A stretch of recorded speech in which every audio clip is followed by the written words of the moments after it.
Well, I think that the issues of young people are very badly neglected, and therefore youth leadership is also neglected in our political system as a whole. I think we need a lot more men to be feminists, but not to be, we don't need men to come and teach feminism to women or to persons of other gender. We need men to talk to other men and boys about feminism. I think that India is no longer a functioning, healthy democracy. We have to acknowledge that it is fast heading towards the abyss of autocracy, dictatorship, fascism. Hello and welcome to this very special interview. Today I have with me Kavita Krishnan ma'am. She is a secretary of All India Progressive Women's Association and Politburo member of the CPI-ML. Thank you so much ma'am for sparing time for us.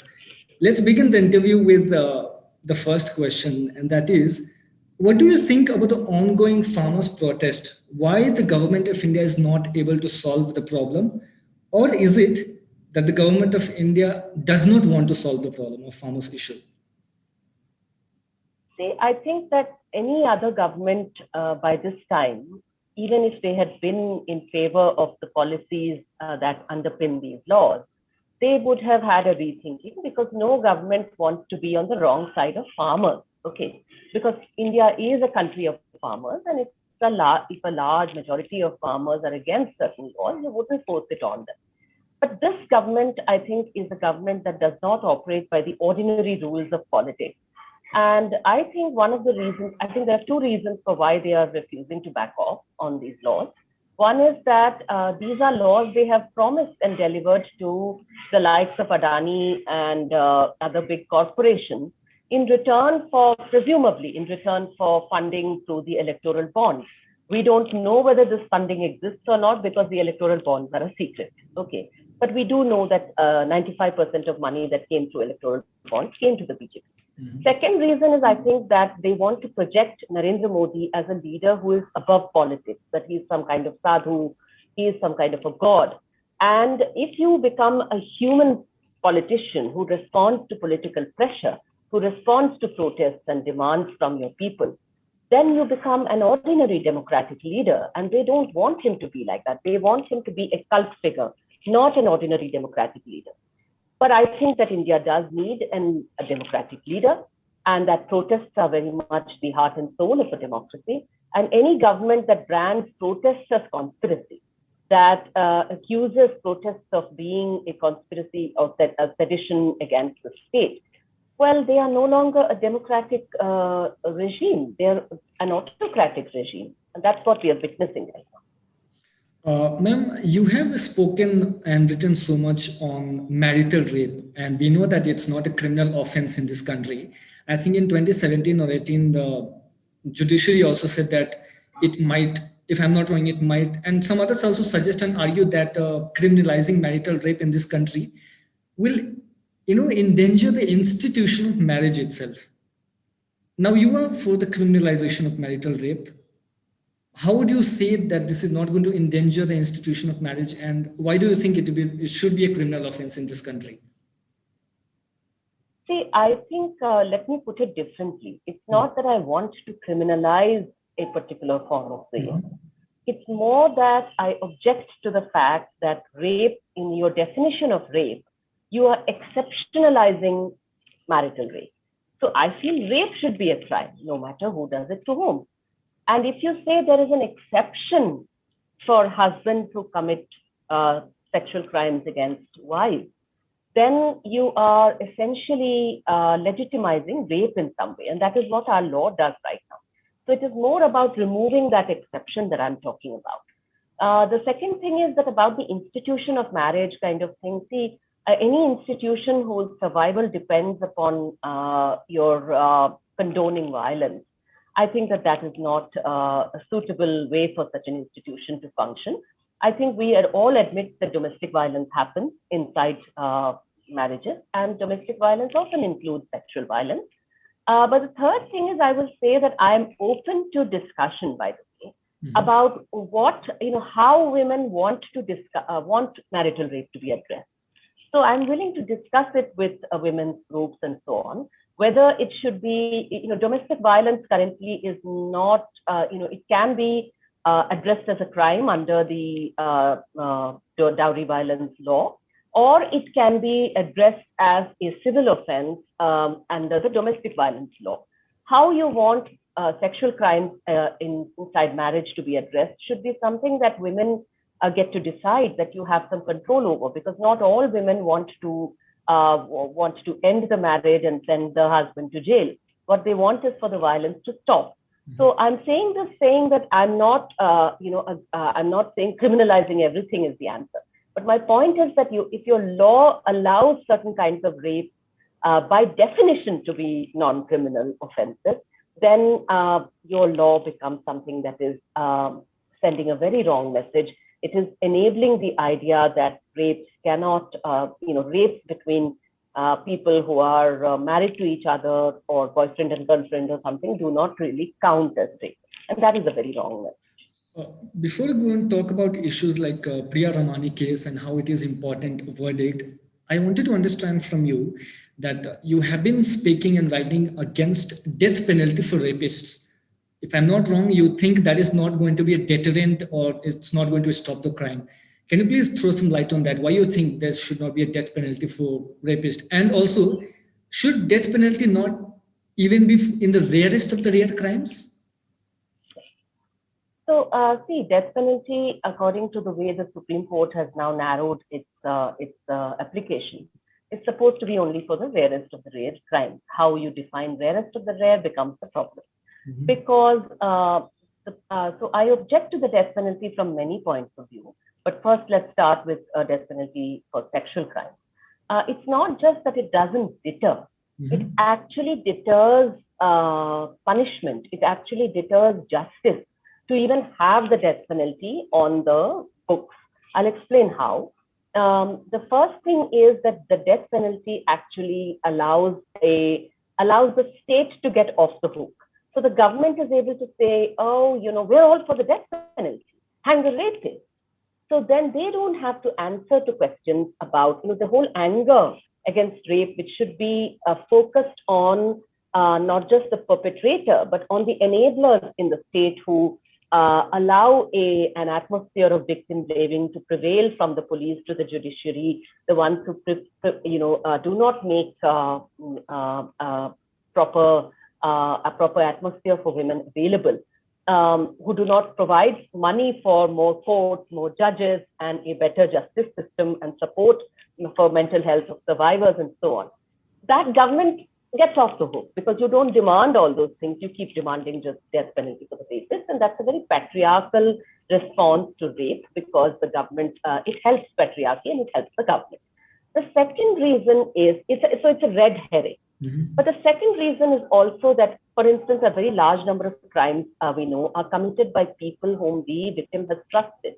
So a trusted person, very often a family member, is the most common perpetrator, and contrary to the notion that stranger rape is common. Stranger rape all over the world is actually a very small percentage of the rapes that happen. So where children are concerned, child abuse is concerned, or even generally sexual violence is concerned, the perpetrator is a close person, often a family member or a member of the community.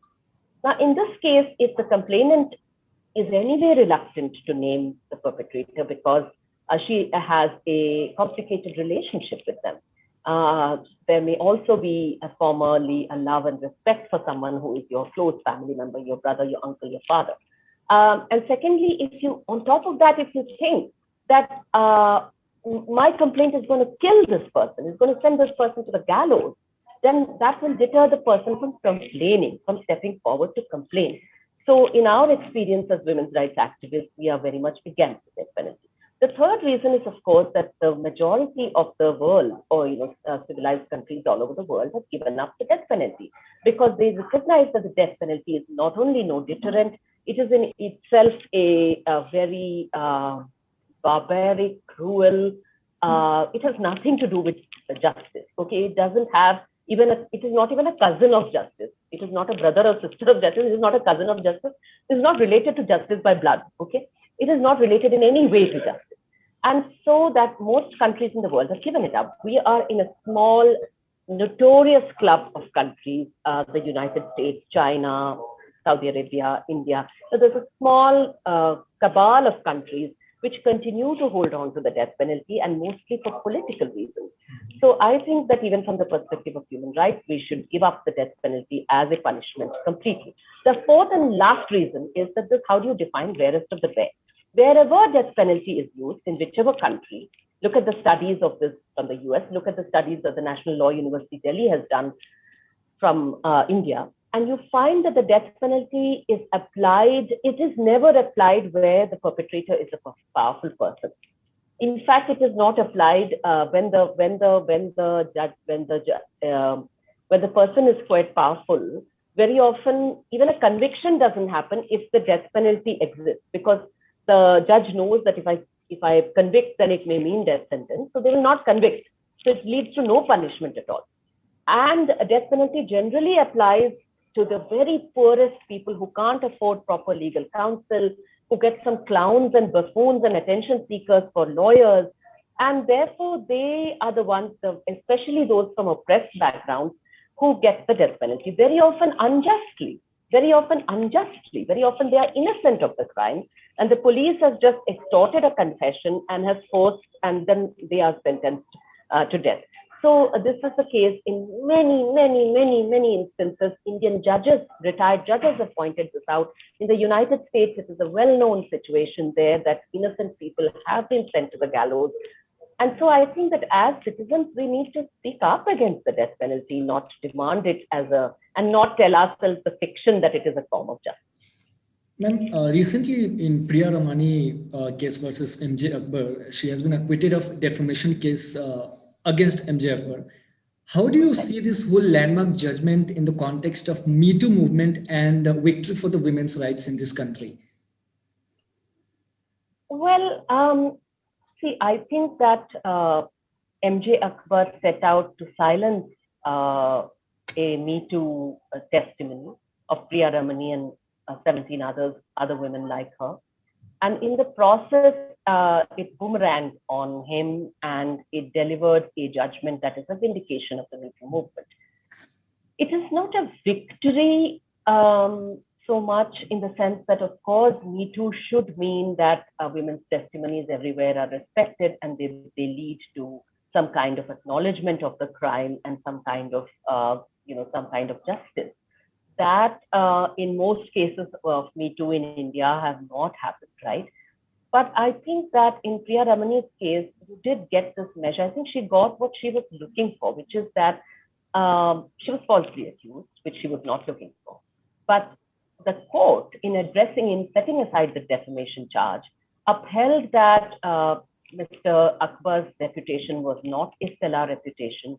It acknowledged that the allegations against him bore credibility and weightage, that Ms. Ramani's and other women, and Ghazala Wahab's and other women's accusations held credibility in spite of the fact that they came forward after so many years.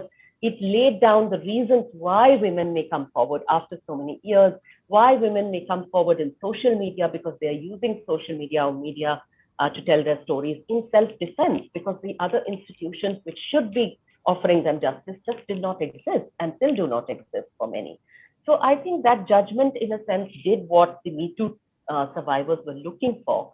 Again, I'll say that they were not all looking for a criminal punishment. Mm-hmm. They were not looking to send someone to jail necessarily. They were looking for an acknowledgement that our voice is credible, that he is the liar, not us, that the accused person, the perpetrator, is the perpetrator, and that the perpetrator committed these. That we want society to acknowledge that this was done to us and it should not happen again, right? And I think that was achieved in some measure by this judgment. Mm-hmm. One of the term, word, or maybe a movement also called feminism. Like many have understood, misunderstood. It's one of the most debated term, word. It has also been a movement. How do you define this whole, maybe a concept or a term called feminism in general and in this country? See, I think that to understand what feminism is all about, we have to first understand that many of us think that you call yourself a logical Indian as a platform. And so if you're logical, you think, oh, I'm logical, I'm rational. And so I'm all for equality. And I will treat everybody equally. But the point is that if people are already not equal, if there is social structural inequality, then treating two people who are from very unequal backgrounds with very unequal social capital equally becomes unjust, right? So, it is like that, famous image of three children of different heights trying to look over a wall of the same height, right? So if you don't, so it's like that. Why I'm starting with this explanation, which has nothing to do with gender initially, is because I find that liberal commentators often tend to say, oh, Black Lives Matter. I wouldn't say that. I would say human lives matter. Why would you say Dalit lives matter? I would say human lives matter. Mm-hmm. Why do you say feminism? I would say humanism. Don't single out, don't single out this, something like that. Yeah, so basically, I would say, if you want to learn about this a little bit more, I can give you some hints here to my audience here. And I would say, I beg you not to go to Rathi to learn about these things, okay? He's a very persuasive commentator on many things, but I think that on the issue of social inequality, I think he hasn't done his homework there. And I would beg you to do a little bit of homework. You need to make an effort sometimes to understand something. What is feminism? Feminism is the radical idea that women are human beings, that people of different genders who are not just heteronormative, heterosexual males are human beings. Now, the point is then why don't we say human lives matter? Because they are currently not treated as human beings, right? So if you say human lives matter, you are actually, or if you say humanism, not feminism, you are basically hiding, every time you use the word, you are hiding the fact which needs to be highlighted, which is that women, human beings, are not treated as human beings. You are not treated as human beings when you are a woman, when you are Black, when you are LGBTQ, when you are disabled, when you are of an oppressed caste. So many factors when you are of a minority faith or community. So feminism is basically about, and there are many feminisms, okay? There are many approaches, there are many arguments within feminism. So those things, we can get to and talk some other time. But feminism is, if you think that women are treated unjustly and unfairly, if you think that trans persons are treated unjustly and unfairly, if you think that LGBTQ people, are treated unjustly and unfairly, and they should be treated fairly, that society has inequalities that need to be corrected, that working class women are treated unfairly, then you're a feminist. Welcome to the world of feminism. Now, feminism is not about, and one is most irritated at having to repeat this, feminism isn't about hating men. So all these women who will say, oh, I'm not a feminist, but why? Of course you are, because you do understand that women are treated unjustly, and you demand to be treated fairly yourself, right? Feminism is not about hating men. Feminism is about wanting to change patriarchy, about wanting to change the patriarchal structure. And that would benefit men as well. Why? Because of course, while men, enjoy privileges due to patriarchy, it is also true that they bear certain burdens because of patriarchy. Why is it one of the leading reasons why farmers in our country commit suicide is, of course, because they are in debt. And the debts are caused by high costs of farming, yes. They take loans, yes. But some studies have found that very many of them, what pushes them over the edge of suicide is when they are unable to provide a dowry for their daughter's marriage. And then they feel that, I'm such a failed human being that I must take my life. So that is patriarchy killing them on top of the farmer's crisis, right? Patriarchy then is an integral part of this farmer's crisis. And so surely while fighting the farming crisis, we also need to be fighting patriarchy.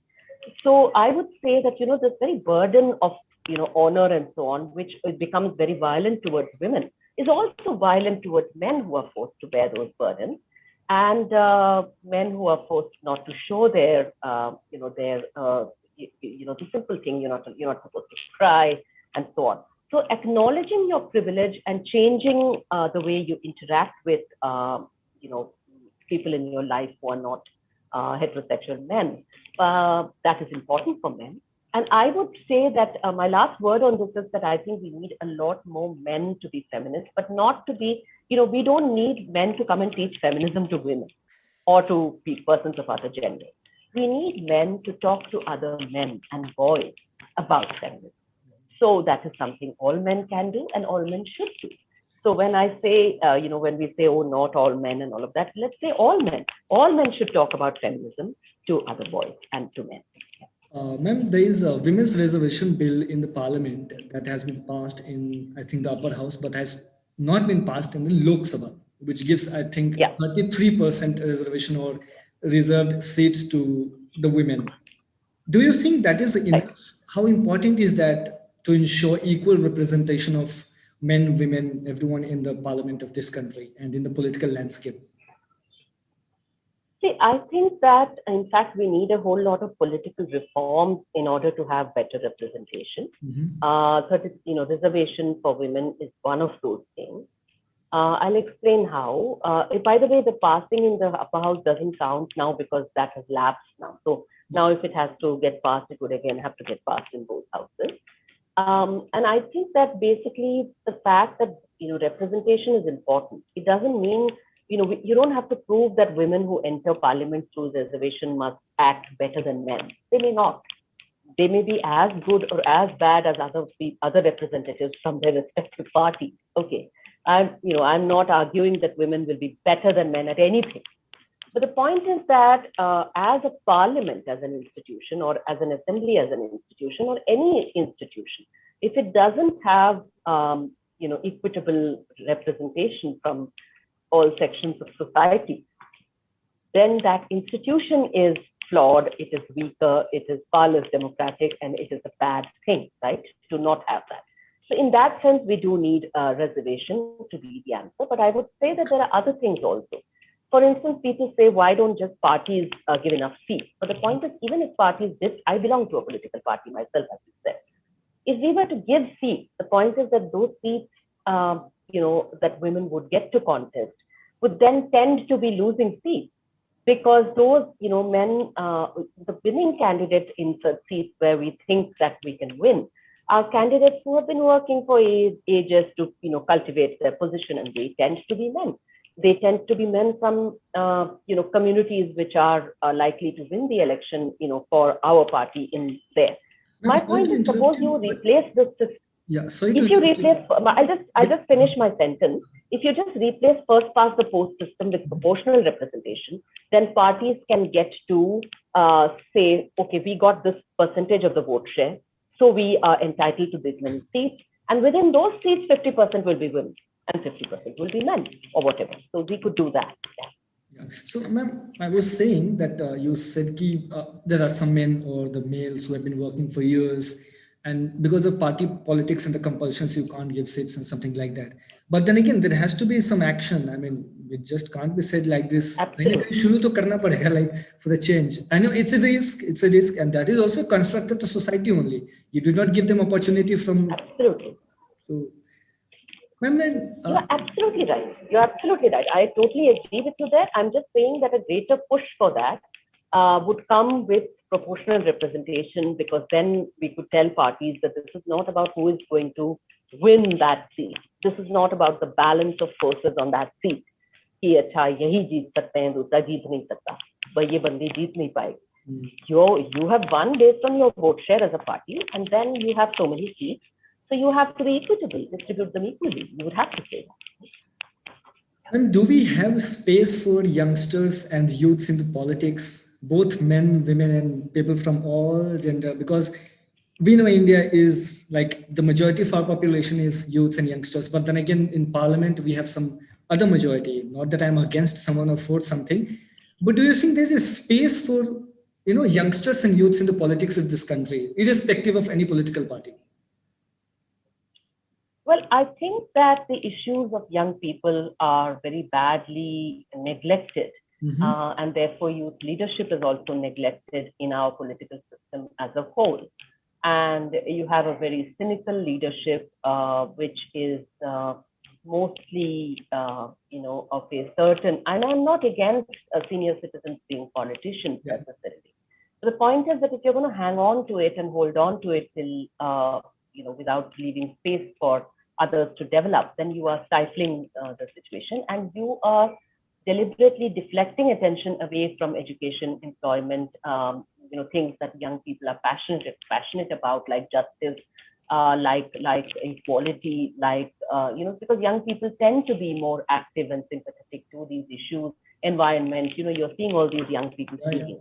And when they speak up on political issues, then you have a regime right now, you have a government right now that's blocking them away, right? So obviously, I think that it is a very difficult thing to be a young person in political life right now, in oppositional political life right now, and in the ruling party, there are hardly any young leaders at all. But while saying that, I'll say that I think there's a lot of potential and scope there. And in the Bihar elections that were held recently, the assembly elections, it was an election with youth agenda very much at the forefront. And from my own party, CPIML, out of the 19 seats we were given, we contested 12, we won 12 seats, we contested 19. And a large majority of those were men. Men, yes, but they were young people. Okay, so the fact that there were not enough women was an issue there, but which we acknowledge. But I think the fact that there were a lot of young people who are students, who are youth leaders, who could win the elections, that made quite an impact. And they are raising these youth issues extremely well and very powerfully. And that's a good thing. My next question, and I would request you to just keep it very short because of the time limitation. Yeah. In 2020 edition of the Economist Intelligence Unit's Annual Democracy Index, it says that India has slipped down by 2 ranks in terms of democracy. And they have given several reasons for this, like civil liberties, crackdowns on civil liberties and other things. How do you see that rating? What is the health of democracy in this country today?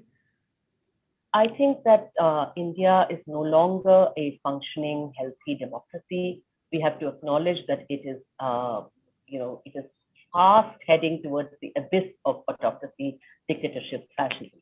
And the reason is because democracy is not defined as rule of the majority. It is defined by, and that is how these institutions also define it, as how much space is there for the minority voice to speak, how much space is there for the dissenting voice to speak. That defines whether you're a democracy or not. If your minorities are getting killed, if your dissenting voices are either getting killed or getting locked up under draconian laws like the UAPA and the sedition law, if you are getting called anti-national for being anti-government, for criticizing or questioning your government, then you are no longer a democracy. And that is what I think is the situation now. But I still think there's hope. I think the people of the country are fighting back. And if we fight back together, if we refuse to be divided based on religion and hatred, I think democracy can still win. So I have 2 questions now, and I'll ask just in one. I'll try and merge in the one itself. First, what is going wrong with your own party? Where are you failing? How do you see the future of CPIML? And second, what is the idea of India according to you? I know these are 2 different questions, but yeah. I will answer them together as one question because I think it's a good way to answer it that way. Because what I will say about my vision is basically about how my party sees this vision. I think that fighting for a better society, I'm not saying that there is some ideal idea of India that already exists and that India once existed and should exist again. No, things have never been ideal in this country. That's what Ambedkar said right in the beginning. So basically what you have to fight for is to make India and make the world the best version of itself, right? Which means striving to fight inequality, striving to create equity in society, striving to create a society in which it's not a society of rulers and the ruled, but of ordinary people who have control and confidence over their own lives, right? So that is the society that CPIML is fighting for. We have tremendous odds in our path, of course, because this is a political arena more and more dominated by money, more and more dominated by violence and more and more dominated by misinformation and fake news through the big media as well as through social media. So it's very hard for a party without those kind of money resources to contest. But I still think that we are, competing. We are doing well. We are winning also where our movement is stronger. And I see the role of the CPIML in achieving this idea as being something like, basically following in the footsteps of Bhagat Singh, following in the footsteps of Ambedkar, and trying to create a society that Savitribai Phule or Ambedkar or Bhagat Singh would have been proud to live in. Thank you so much, ma'am, for talking to us here at the Logical Indian. Thank you so much. Thank you for having me.